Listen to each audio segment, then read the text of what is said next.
Line chip আছে, supervisor আছে, এরা শরীরে হাত দেয়, কথায় কথায় বডি ফিকায়, শরীরে ফিকায় দেয়।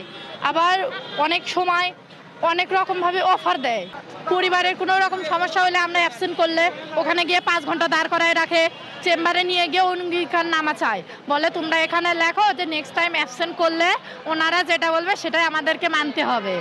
দ্বিতীয়ত তারা বলে কাজে ভুল হলে, কাজ করলে ভুল হবে, আমরা তো রোবট না যে আমাদের ভুল হবে না, আমরা মানুষ, আমরা কাজ করে আমাদের ভুল হয়েছে ডাকছে, আমাদের বলে ভুল হয়েছে কেন, আমরা বলছি হ্যাঁ আর হবে না, এরকম কথা বলছি। তিনি আমাদেরকে চর মারতে চায়, জুতা দেখায়, পকেট থেকে বাজে জিনিস বের করে দেখায়, যেটা বলতেও আমাদেরকে লজ্জা লাগে।